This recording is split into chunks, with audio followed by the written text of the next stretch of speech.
Hello বন্ধুরা, আমি লিপিকা। Welcome to my Parna's kitchen and creations.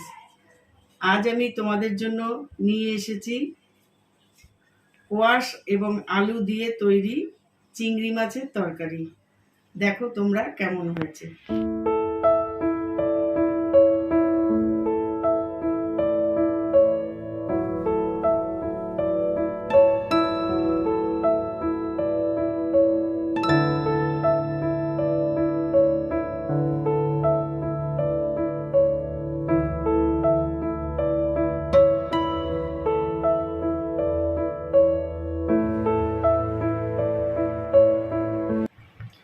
কোয়াশের তরকারি শুরু করার জন্য ফার্স্টে আমি তেল দিলাম। এই তেলে আমি চিংড়ি মাছটা ভেজে নেব।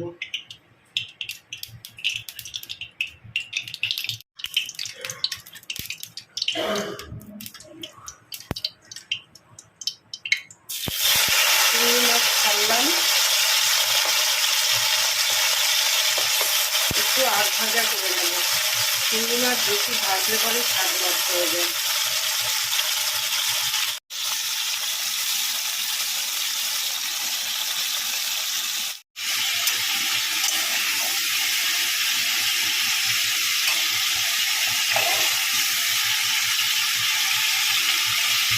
চিংড়ি মাছ ভাজা রেডি।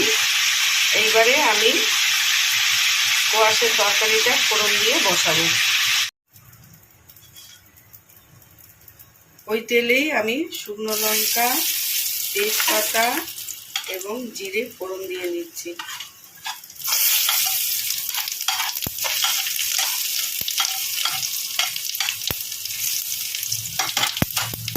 এবার আলুটা প্রথমে ভেজে নেব। সিম করা ছিল, গ্যাসটা বাড়িয়ে দিলাম।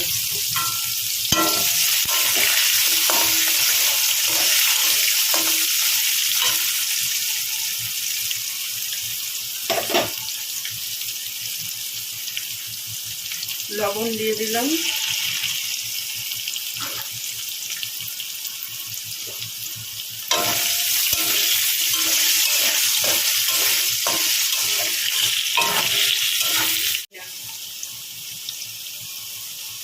সঙ্গে কোয়াশও দিয়ে দিচ্ছি, ভেজে নেব।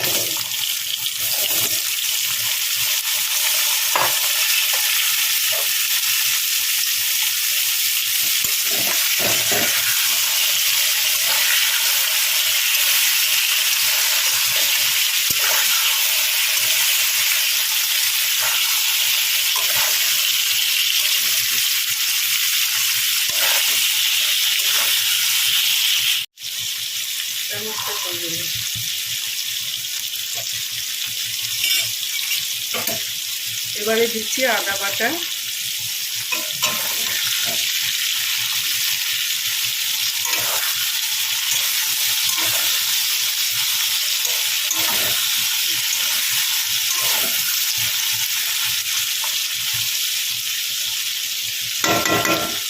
আর দিচ্ছি হলুদ, লঙ্কার গুঁড়ো ও জিরের গুঁড়ো।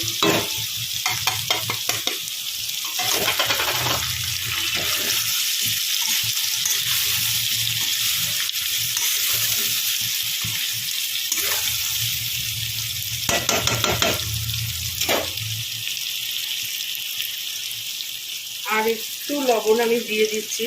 আগে আলুতে একটু লবণ দিয়েছিলাম, এখন সামান্য একটু লবণ দিচ্ছি। এটা যেন আমার একটা টুক, মানে এইটুকু না দিলে মনে হয় পূর্ণ হলো না। জল দিচ্ছি এবারে পরিমাণ মতো।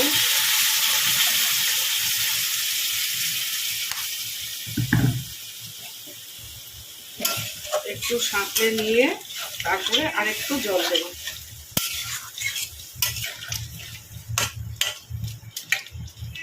এখন এই মিনিট 5 একটু চাপা দিয়ে রাখবো।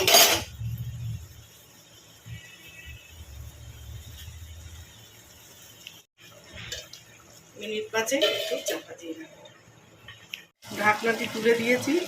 এইবার আমি আরেকটু জল দিয়ে বয়েলটা করে নেব। আমি কিন্তু রান্নায় অ্যাকোয়াগার্ডের জল ব্যবহার করি।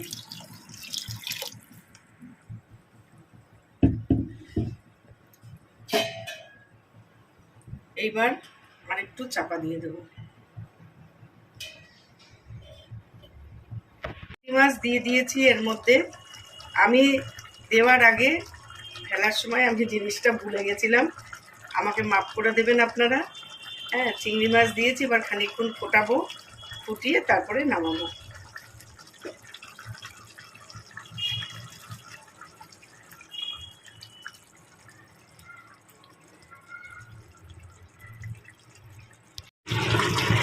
কোয়াশের তরকারি উইথ চিংড়ি মাছ আমার রেডি। এবার নামাবো।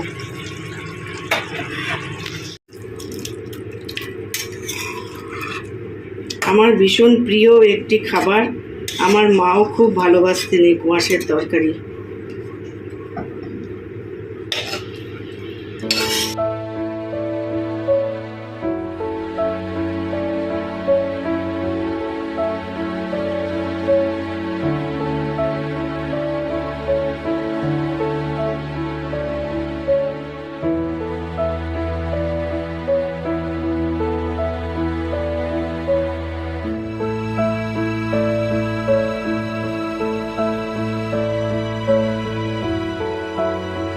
আজকে রান্না এই পর্যন্তই। এরপর তোমরা দেখবে তোমাদের কেমন লাগলো। যদি ভালো লেগে থাকে তাহলে লাইক, কমেন্ট, শেয়ার করতে তোমরা কিন্তু ভুলো না। আর সাবস্ক্রাইব অবশ্যই করবে, সঙ্গে নোটিফিকেশানটা তোমরা অল করে দেবে। যখনই আমার ভিডিও আসবে তোমরা নোটিফিকেশান পেয়ে যাবে। আজকের মতো আসবো আবার একটা নতুন ভিডিও নিয়ে, তোমরা সঙ্গে থেকো।